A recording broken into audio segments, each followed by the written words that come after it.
నీతి కథలు టీవీ. గోదావరి రేవులో ఒక పెద్ద పడవ దిగుతూ రంగనాథం పడవవాడు వీరయ్యతో గొడవ పడుతూ ఉంటాడు.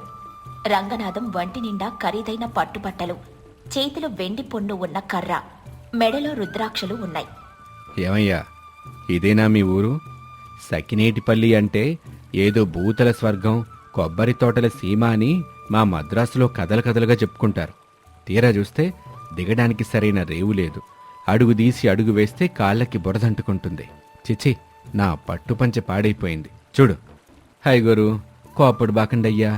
ఇది లంక గ్రామం కదండి, గోదావరి తల్లి ఒళ్ళో ఉండే ఊరు. ఇక్కడ సిమెంట్ రోడ్లు ఉండవయ్యా, మెత్తటి రేగడి మట్టి ఉంటుంది. ఆ మట్టి వల్లేనండి మా కొబ్బరి చెట్లు ఆకాశాన్ని దాకేలా ఎదుగుతాయి. ఈ బురదని మురికి అనుకోకండి బాబు, అది గంగమ్మ తల్లి ప్రసాదం, ఆరగాని రాలిపోద్ది. నాకు నీతులు చెప్పక వీరయ్యా. నేను మద్రాసులో ఎంతటి బంగళాలో ఉంటానో తెలుసా? నా ఇంటి ముందు మార్బుల్ రాయి వేయించాను, అద్దంలా మెరుస్తుంది. అక్కడ దుమ్మనేదే ఉండదు. సరేలే, మా వ్యాపార స్నేహితుడు రామరాజు గారి ఇల్లెక్కడా? త్వరగా చెప్పు, ఆయన నన్ను ఈరోజు రమ్మన్నారు. ఈ ఎండలో నేను ఎక్కువసేపు నిలబడలేను, నాకు అసలే చెమట పడుతుంది. రామరాజు గారా అండి? ఆయన ఎరగనాళ్ళు ఈ సీమలోనే ఉండరయ్యా, గొప్ప దాన కన్నులు. అయితే అయ్యగారు ప్రస్తుతం ఊర్లో లేరండి, పక్కలంకలో ఏదో పంచాయతీ ఉంటే వెళ్ళారు. గోదావరి నీళ్ళు పెరిగే కదండి, రావటానికి రేపు ఉదయం అవుతుంది. ఏంటి, లేడా? ఎంత ధైర్యం! నేను వస్తున్నానని వారం క్రితమే మనిషిని పంపి కబురు చేశాను కదా. నా సమయం విలువ ఆయనకు తెలీదా? నేను 1 గంటలో 1000 రూపాయల వ్యాపారం చేసే మనిషిని. అయ్యా, ఆపదలో ఉన్నోడికి సాయం చేయటం మా ఊరు అలవాటండి, పంచాయతీ ముఖ్యం కదండి. సరే సరే, వాదనెందుకులే. ఈ ఊళ్ళో ఏదైనా మంచి సత్రం ఉందా లేదా? పెద్ద భోజన స్థలం ఏమైనా ఉంటే చెప్పు. నా దగ్గర డబ్బుకి లోటు లేదు, ఎంతైనా వాడేస్తాను. నాకు ఏసీ గది లాంటి చల్లటి ప్రదేశం, నేతి భక్ష్యాలు కావాలి. హైగరు, మా ఊళ్ళో హోటళ్ళు సత్రాలు ఉండవండి. మాకు అన్నం అమ్మే అలవాటు లేదండి. ఎవరింటికెళ్ళినా బాటసాని అని చెప్తే చాలు, ఆదరించి ఆకేసి అన్నం పెడతారు. అది మా ఊరి సాంప్రదాయం అండి బాబు. రంగనాథం పక్కపక్క నవ్వుతూ, బిచ్చగాళ్ళ ఎవరింటికో వెళ్ళి అమ్మా అన్నం పెట్టు అని అడుక్కోమంటావా? నా స్థాయేంటో తెలుసా? నా జేబులో ఉన్న ఈ ఒక్క బంగారు కాసు విసిరితే మీ ఊరిని మొత్తం కొనగలను. నాకు డబ్బు తీసుకొని సేవ చేసే నౌకర్లు కావాలి. ఉచితంగా పెట్టే చద్దన్నం సానుభూతి అక్కర్లేదు.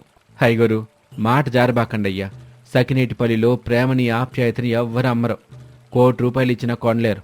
మీరు అంతగా ఇబ్బంది పడితే ఆ చివరి తోటలో సీతమ్మ గారి ఇల్లుంది. ఆవిడ ఈ ఊరికి పెద్ద దిక్కు, ఎవరొచ్చినా ఆదరిస్తారు. అక్కడికి వెళ్ళండి. ఎవరా సీతమ్మ? ఆవిడికి డబ్బాసుందా? నా సేవ చేస్తే కాసుల వర్షం కురిపిస్తా. పద, దారి చూపించు. ఆమె పక్కూరు నుంచి వచ్చి ఇక్కడే ఉంటున్నారండి. ఎవరైనా ఆకలి అని వస్తే తప్పకుండా చేసి పెట్టిద్దా అవ్వ. అలా నడుచుకుంటూ సీతమ్మ వాళ్ళ ఇంటికి చేరుకున్నారు. సీతమ్మ ఇల్లు ముందు పెద్ద విశాలమైన అరుగు, చుట్టూ పచ్చని కొబ్బరి చెట్లు, ఒక పక్కన తులసి కోట, మరో పక్కన పాడి ఆవులు. సీతమ్మ అరుగు మీద కూర్చుని బియ్యం బాగు చేసుకుంటూ ఉంటుంది. సుబ్బడు ఆవుకి గడ్డి వేస్తూ ఉంటాడు. ఎవరక్కడా? ఇంట్లో ఎవరూ లేరా? ఒక జమీందారు గారొచ్చారు, మర్యాదలు తెలీదా? ఎవరండి బాబు మీరు అంత గట్టిగా అరుస్తున్నారు? అమ్మగారు పూజ చేసుకునేయాలా? నేను మద్రాస్ జమీందారు రంగనాథాన్ని. మీ యజమానురాలెక్కడా? నా కాకలేస్తుంది. వెంటనే మంచి భోజనం, పడుకోవడానికి పట్టుపరుపులు ఏర్పాటు చేయమను. డబ్బు ఎంత కావాలంటే అంత పడేస్తాను. సీతమ్మ బియ్యం చేట పక్కన పెట్టి మెల్లగా లేచొచ్చి, ఎవరివయ్యా నువ్వు? ఇంటి ముందు నిలబడి బేరాలాడుతున్నావు. ఇది అంగడి అనుకున్నావా? ఇల్లు. మనిషి ఇంటికి వస్తే మంచినీళ్ళు అడగాలి కాని రేట్ అడుగుతావేంటి? ఓహో, నువ్వేనా సీతమ్మంటే? మాటల్లో పదును బాగానే ఉంది. చూడు ముసలమ్మ, నేను చాలా దూరం నుంచి వచ్చాను. మా వాళ్ళు రేపొస్తారు. ఈ రాత్రికి నాకిక్కడ రాచమర్యాద కావాలి. నా దగ్గర వెండి రూపాయలున్నాయి, బంగారు కాసులున్నాయి. విన్నావా శబ్దం? లక్ష్మీదేవి గజ్జల శబ్దం అది. నాకు రాచభోజనం కావాలి. ఆ సంచిలో రాళ్ళున్నాయో రప్పలున్నాయో నాకెందుకులే అయ్యా. ఇది సకినేటిపల్లి. ఇక్కడ ఆతిదంటే దేవుడు. దేవుడికి నైవేద్యం పెడతాం కాని పిల్లెయ్యము. ఆ డబ్బులు పక్కన పెట్టి ఆ కాళ్ళు చేతులు కడుక్కో. ఆకలేస్తుందన్నావు కదా, అన్నం పెడతాను. సాదాసీదా అన్నం కాదు, నాకు నేతిలో వేయించిన జీడిపప్పు, గోంగూర పచ్చడి, అరటికాయ బజ్జీలు, పాయసం అన్నీ ఉండాలి. నా స్థాయికి తగ్గట్టుండాలి. లేకపోతే ఈ సంచిలో నుంచి చిల్లి గవ్వ కూడా రాల్చను. అబ్బో, నీ దగ్గర డబ్బుంటే మద్రాసులో అమ్ముతారేమో కాని ఇక్కడ అమ్మరయ్యా. ఇప్పుడే వంట అయిపోయింది. గంజన్నం, గోదావరి చేపల పులుసు, పెరుగన్నం ఉంది.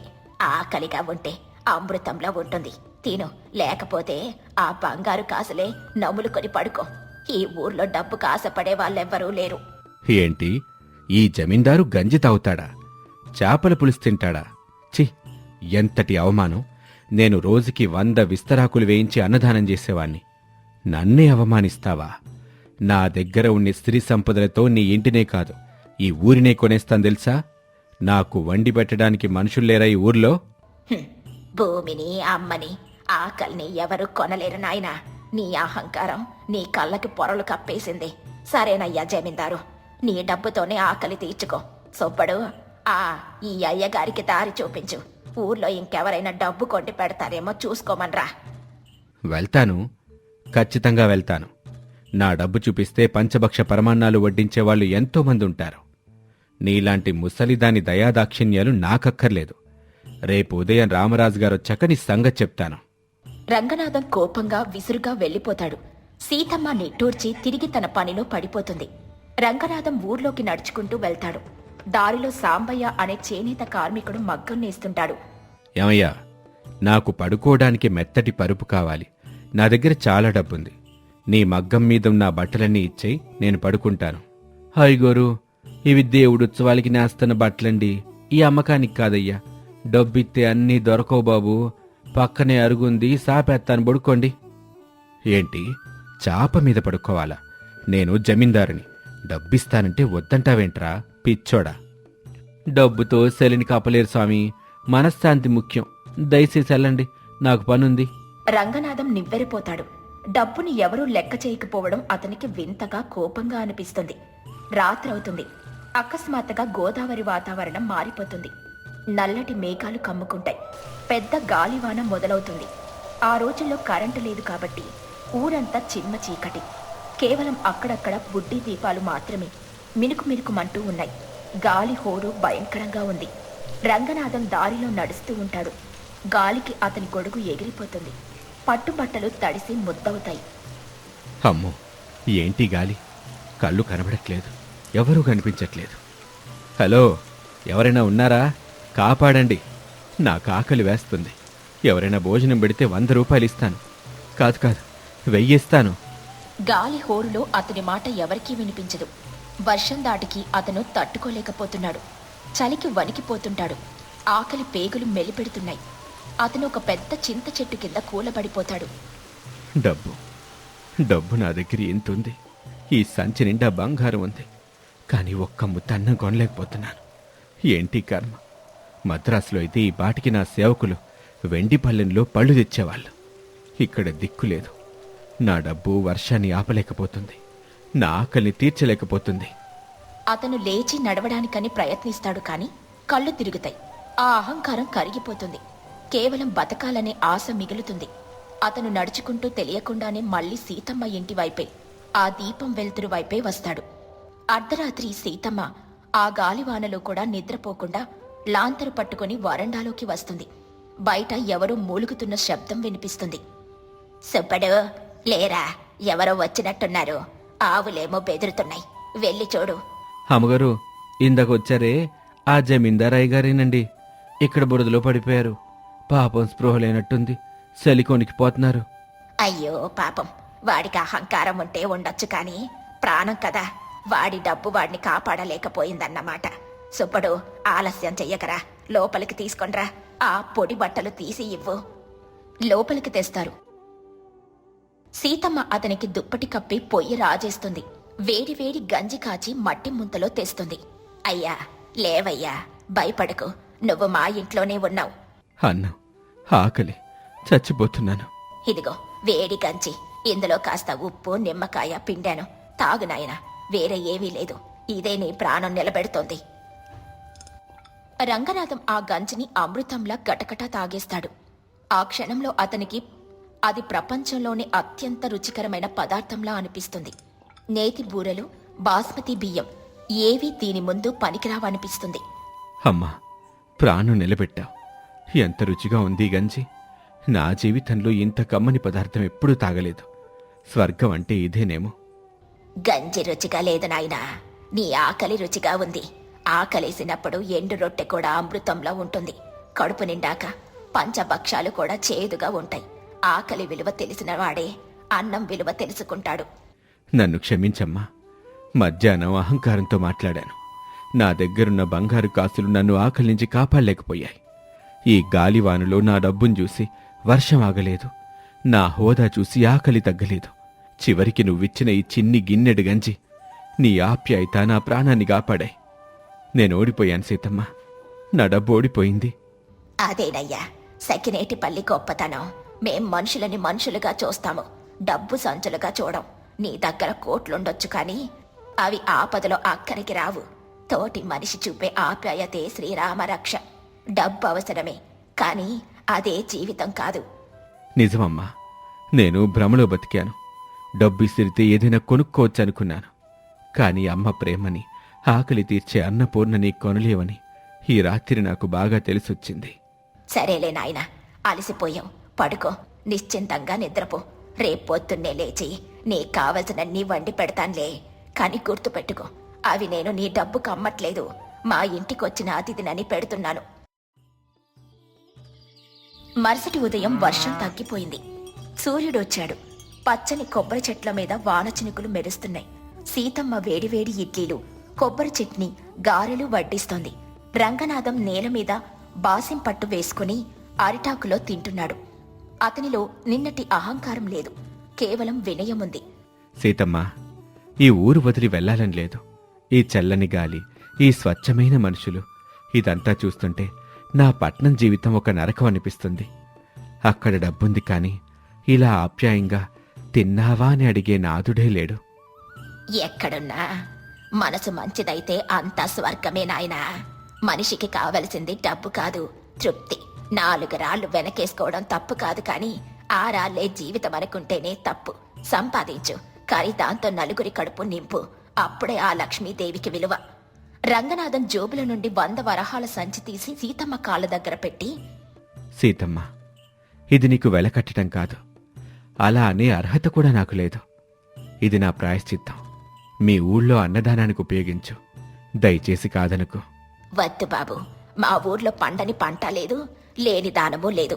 ఇక్కడ అందరూ రైతే రాజులే. ఆ డబ్బుని తీసుకుని వెళ్ళి మీ పట్నంలో ఆకలితో ఉన్న వాళ్ళకి పెట్టు. అక్కడ పాపం డబ్బుంటే గాని మొద్దు దొరకదంట కదా, అక్కడ పెట్టు. అది నాకు పుణ్యం. నువ్వు దేవతవమ్మా. సకినేటి పల్లంటే మట్టి కాదు, మనుష్యుల మనస్సు అని నిరూపించావు. మళ్ళీ వస్తాను, కాని ఈసారి జమీందారుగా కాదు, నీ బిడ్డగా వస్తాను. వెళ్ళొస్తానమ్మా. అయ్యగారు, మీ బట్టలు. లేదు సుబ్బడు, నేనిక్కడికి రాకముందు నాకు డబ్బుందన్న అహంకారం, ఆ డబ్బులతో ఏమైనా కొనొచ్చు అనే ధీమా ఉండేవి. అందుకే నేను మనిషిగా ప్రవర్తించలేదు.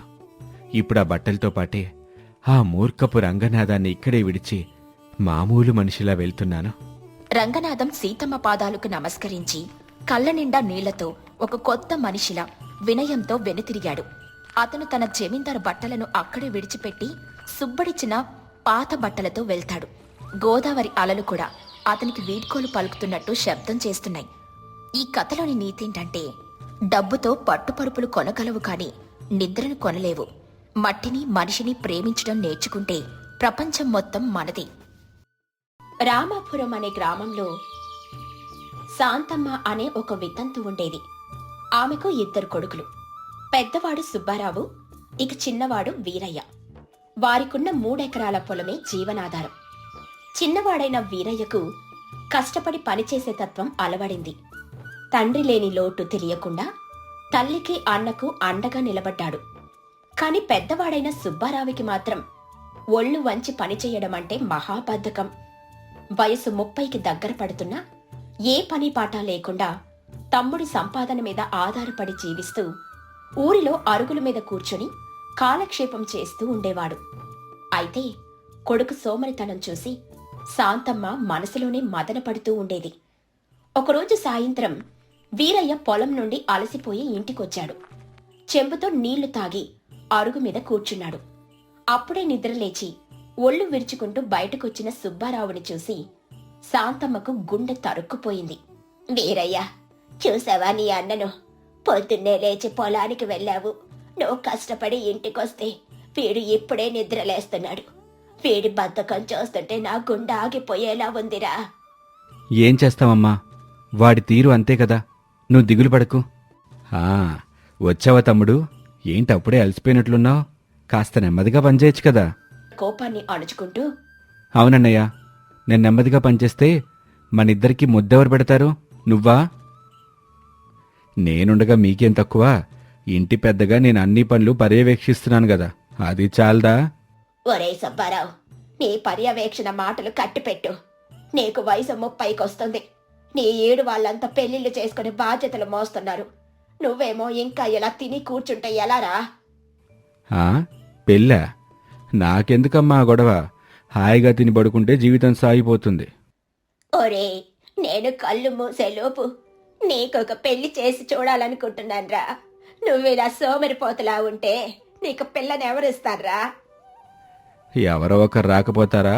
మనకి 3 ఎకరాల పొలం ఉంది గదా. అన్నయ్య, ఆ పొలం ఉందంటే అది నేను రక్తం చిందించి సాగు చేస్తున్నాను కాబట్టే. దయచేసి అమ్మని బాధ పెట్టుకో. అమ్మా, నువ్వు దిగులు పడకు. అన్నయ్య పెళ్లి బాధ్యత నాది. పెళ్ళైతే వాడికి బాధ్యత వస్తుంది, వాడే మారుతాడు. నీ మాట సల్లగా ఉండాలిరా. ఆ పెళ్లిళ్ళ పేరయ్యని పిలిపించి ఏదో ఒక సంబంధం చూడమని చెబుతాను. మరుసటి రోజు శాంతమ్మ పెళ్లిళ్ళ పేరయ్యని పిలిపించింది. రా పేరయ్య, కాస్త కూర్చో, నీతో ఒక ముఖ్యమైన పని పడింది. చెప్పండమ్మా శాంతమ్మ గారు, మీ మాట కాదంటానా? అది కాదు పేరయ్య, మా పెద్దవాడు సుబ్బారావు ఉన్నాడు కదా, వాడికొక మంచి పిల్లను చూసి పెళ్లి చేద్దామని అనుకుంటున్నాను. సుబ్బారావుకా? శాంతమ్మ గారు, మీరు చెప్పింది బాగానే ఉంది, కానీ ఊళ్ళో వాడి గురించి తెలియని వాళ్ళు ఎవరున్నారు? సోమరి సుబ్బారావు అని పేరు పడిపోయింది. వాడికి పిల్లనివ్వమంటే ఎవరైనా ముందుకొస్తారా? అందుకేరా పేరయ్య, నా గుండె తరుక్కుపోతుంది. వాడు కొంచెం బద్దకస్తుడే కాని మంచి మనసున్నవాడు. పెరే మావా, అన్నే సంగతి నీకు తెలిసిందే. కానీ మాకు పొలం, ఇల్లు ఉన్నాయి. తమ్ముడిగా నేనండగా ఉంటాను. ఆ అమ్మాయికి ఏ లోటు రాకుండా చూసుకుంటాం. నువ్వే ఏదో ఒకటి సంబంధం చూడు. నీకివ్వాల్సిన పారితోషికం కంటే 2 ఇస్తాను. పేరయ్య డబ్బు మాట వినగానే, అలాగంటావా వీరయ్యా? సరే, నా దగ్గర ఒక సంబంధం ఉంది, కానీ... ఏంటి పేరయ్య కాని అంటున్నావు? అది పిల్ల కొంచెం గడుగ్గాయ్. పేరు గౌరి. వాళ్ళ నాన్న రాఘవయ్యది పక్కూరే. పిల్ల చురుకైంది, కష్టపడి పనిచేస్తుంది. కాకపోతే ముక్కుసూటి మనిషి. దానికి నచ్చనిది మొహం మీదే చెప్పేస్తుంది. ఆ పిల్లని చేసుకోవడానికి చాలామంది భయపడుతున్నారు. కుస్తీ గౌరి అని పేరు కూడా ఉంది. ఆ పిల్లని అదుపులో పెట్టగల మగాడు కావాలని వాళ్ళ నాన్న అంటున్నాడు. ఆ గడుగ్గాయే నా కొడుక్కి కావాలి పేరయ్య. వాడి బద్ధకాన్ని వదిలించడానికి అలాంటి గట్టి పెండమే కావాలి. నువ్వు వెంటనే వెళ్ళి మాట్లాడు. సరేనమ్మా, నా ప్రయత్నం నేను చేస్తాను. మనసులో, వీడి సోమరితనానికి, దాని గడుస్తనానికి ఆ దేవుడే చూసుకోవాలి. ఇంకా పేరయ్య వెళ్లి రాఘవయ్యతో సంబంధం మాట్లాడాడు. పేరయ్య, నువ్వు చెప్పేది బాగానే ఉంది. అబ్బాయి తరపున తమ్ముడు కష్టజీవి అంటున్నావు, పైగా పొలం ఉందంటున్నావు. కానీ అబ్బాయి సోమరి అని ఊరంతా అంటున్నారు. నా కూతురు ఎలా సుఖపడుతుంది? రాఘవయ్య గారు, మీ అమ్మాయి గడుగ్గాయ్. దాన్ని భరించటం ఎవరి వల్ల కాదు. ఈ అబ్బాయా సోమరి, ఎవరితోనూ గొడవకి పోడు. మీ అమ్మాయి మాటకు ఎదురు చెప్పే రకం కాదు. మీ కూతురు హాయిగా పెత్తనం చేసుకోవచ్చు. ఇంతకంటే మంచి సంబంధం దొరుకుతుందా అండి మీకు? రాఘవయ్య ఆలోచిస్తూ, నువ్వు చెప్పేది కూడా నిజమేనేమో. సరే అయితే ఓసారి పెళ్లి చూపులకి రమ్మని చెప్పు. ఆదివారం నాడు పెళ్లి చూపుల కార్యక్రమం ఏర్పాటు చేశారు. శాంతమ్మ, వీరయ్య సుబ్బారావుని బలవంతంగా మంచి బట్టలు వేయించి తల దువ్వి తీసుకెళ్లారు. ఇక రాఘవయ్య ఇంట్లో గౌరీ చక్కగా తయారయ్యి కూర్చుంది. రండి శాంతమ్మ గారు, రండి బాబు. నమస్కారం రాఘవయ్య గారు. ఇదిగో నా పెద్ద కొడుకు సుబ్బారావు. నమస్కారం. అబ్బాయి ఏం పని చేస్తాడమ్మా? మాకు ఉన్న 3 ఎకరాల పొలం పనులన్నీ అన్నయ్యే చూసుకుంటాడు. నేను తన కింద సహాయంగా ఉంటాను. పెద్దవాడు కదా, ఇంటి పట్టునే ఉండి అన్నీ చక్కబెడుతూ ఉంటాడు. ఓహో, అలాగా? నాన్నగారు, నేను అబ్బాయితో ఒంటరిగా మాట్లాడాలి. అందరూ ఆశ్చర్యపోయారు.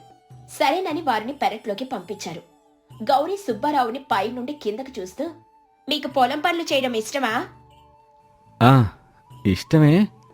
కానీ నాకు సొంతంగా కష్టపడ్డం కంటే పనివాళ్లతో తెలివిగా పనిచేయించడం ఇష్టం. పర్యవేక్షణ చేయటం నా బాధ్యత. అంటే మీకు కష్టపడడం ఇష్టం లేదన్నమాట. సోమరిపోతని ఒప్పుకోండి. ఏంటి, సోమరిపోతున్నా? అలా కాదు, తెలివిగా పనిచేయాలి. ఒళ్ళొంచి గాడిదలా కష్టపడ్డం తెలివి తక్కువతనం. గౌరీ నిర్ణయించుకున్న దానిలా, సరేలే, నాకు ఈ పెళ్లి ఇష్టమే. సుబ్బారావు ఆశ్చర్యపోయాడు. నాన్నగారు, నాకు ఈ సంబంధం నచ్చింది. రాఘవయ్య, శాంతమ్మ, వీరయ్య అందరూ ఆశ్చర్యపోయారు. సుబ్బారావు మాత్రం అమ్మయ్యా, నాలాంటి సోమరిని కూడా ఇష్టపడే వాళ్ళున్నారు అని సంతోషపడ్డాడు. గౌరీ మనసులో మాత్రం, ఈ సోమరిపోతుని నా దారికి తెచ్చుకోకపోతే నా పేరు గౌరీయే కాదు, వీడి బద్ధకాన్ని ఈ కుస్తీ గౌరీ ఎలా వదిలిస్తుందో చూడు అని అనుకుంది. శుభముహూర్తాన సుబ్బారావు, గౌరీల పెండ్లి నిరాడంబరంగా జరిగిపోయింది. గౌరీ అత్తవారింట్లో అడుగుపెట్టింది. మొదటి వారం రోజులు గౌరీ ఏమీ మాట్లాడలేదు. ఇంటి పనులన్నీ శాంతమ్మతో కలిసి చేసింది. సుబ్బారావు ప్రవర్తనను నిశ్శబ్దంగా గమనించింది. వాడు ఎప్పట్లాగే పొద్దున్నే లేవకుండా 10 గంటలకు లేవడం, భోజనం చేసి మళ్లీ పడుకోవడం, సాయంత్రం అరుగు మీద కూర్చోవడం.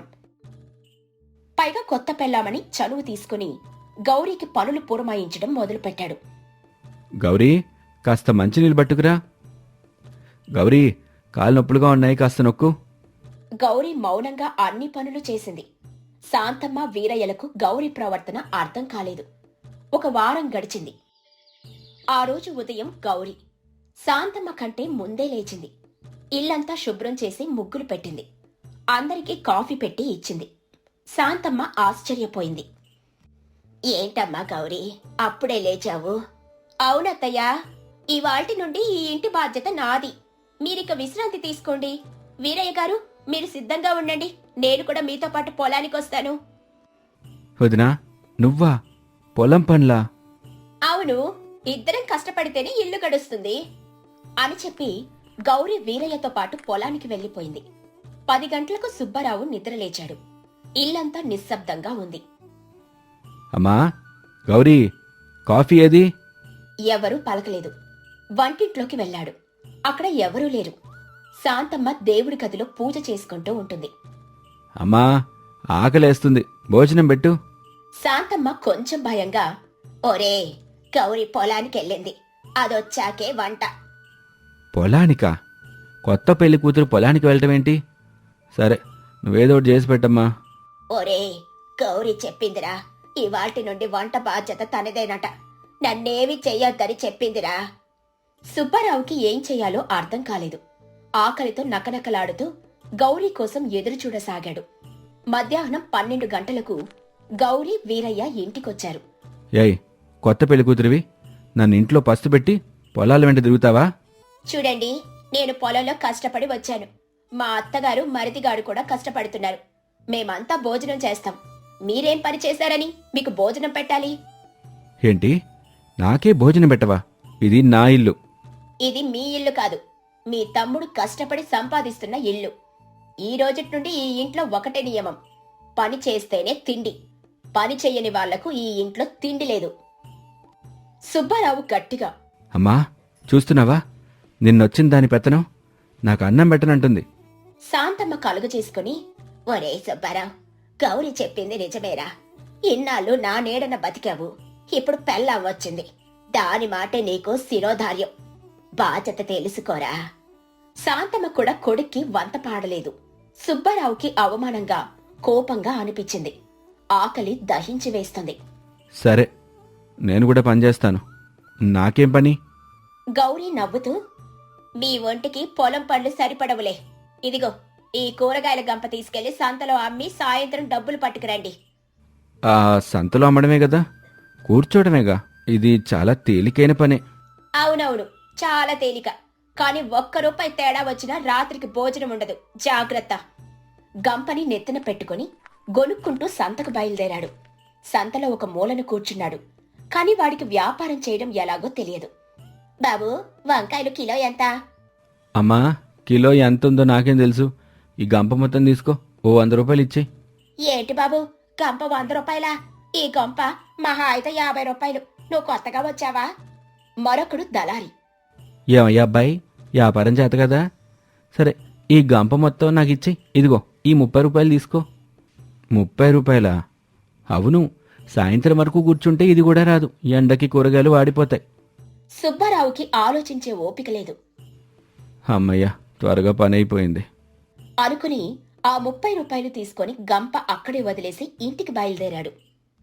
ఇక దారిలో స్నేహితులతో కాసేపు అరుగు మీద కూర్చొని ఆ 30 రూపాయలతో చాయ్ బజ్జీలు తిని సాయంత్రం ఇంటికి చేరాడు. ఏమండి, సంతలో వ్యాపారం బాగా జరిగిందా? డబ్బులేవి? ఇదిగో. ఏంటి, నేను నీకిచ్చింది కనీసం 200 రూపాయల విలువైన కూరగాయలు, మిగతా డబ్బేది? అది అక్కడ ఒక అతను అంతకే కొంటానన్నాడు. అంటే 200 సరుకుని 30 రూపాయలు కమ్మి ఆ డబ్బుతో దారిలో బజ్జీలు తిని వచ్చారా? మీకు సిగ్గుగా లేదా? మీకు వ్యాపారం చేత కాదు, పొలం పని చేత కాదు, కనీసం ఇంట్లో కూర్చొని తింటున్నందుకు అబద్ధాలైనా చెప్పడం వచ్చా? వదినా, శాంతించు. వీరయ్య గారు, మీ అన్నని చూస్తే జాలి వేస్తుంది.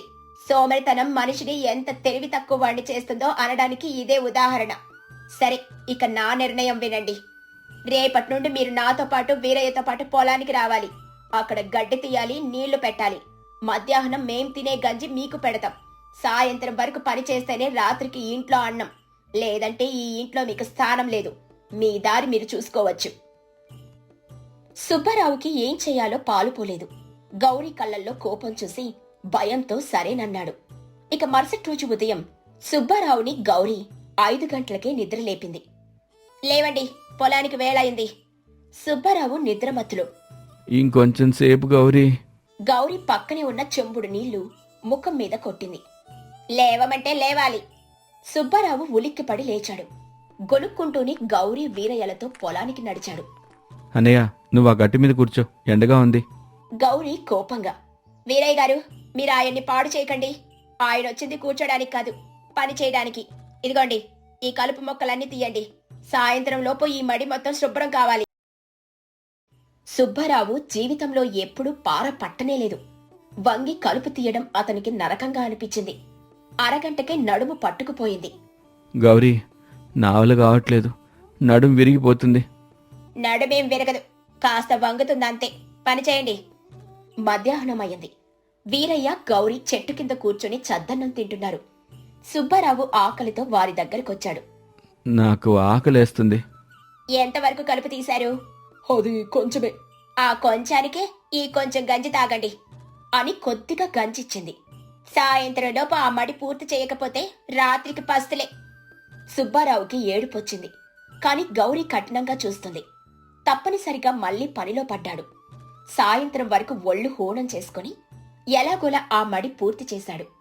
ఆ రాత్రి భోజనం తింటుంటే అతనికి ఆ అన్నం అమృతంలా అనిపించింది. రోజులు గడిచాయి. 1 రోజుల్లో సుబ్బారావులో చాలా మార్పొచ్చింది. గౌరీ కఠినత్వానికి, వీరయ్య సహకారానికి, శాంతమ్మ ప్రేమకు వాడు నెమ్మదిగా పని నేర్చుకున్నాడు. పొలం పనుల్లో చురుగ్గా పాల్గొనడం మొదలుపెట్టాడు.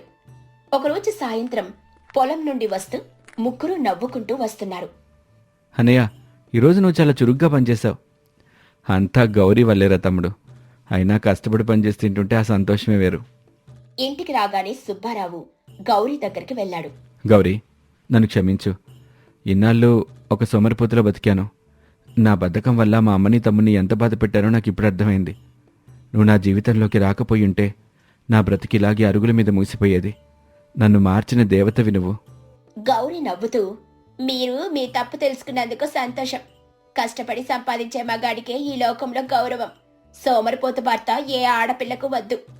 శాంతమ్మ ఆనంద బాష్పాలతో, నా కొడుకుని మార్చావు తల్లి, నువ్వు ఈ ఇంటికొచ్చిన అదృష్ట దేవతవు. ఆ రోజు నుండి సుబ్బారావు సోమరి అన్నగా కాకుండా కష్టపడి సుబ్బారావుగా మారాడు. ఇద్దరు అన్నదమ్ములు కలిసి పొలం పనులు చేసుకుంటూ తమ తల్లిని, భార్యలను సంతోషంగా చూసుకున్నారు. గౌరీ తెలివి, పట్టుదల ఒక సోమరిపోతుని ప్రయోజకుడిగా మార్చాయి. ఈ కథలోని నీతేంటంటే, సోమరితనం మనిషికి శత్రువు. బాధ్యత, కఠోర శ్రమ మాత్రమే మనిషికి నిజమైన గౌరవాన్ని, సంతోషాన్ని ఇస్తాయి. ఒక్కోసారి బద్ధకాన్ని వదిలించడానికి కఠినమైన నిర్ణయాలు, గట్టి పట్టుదల అవసరం.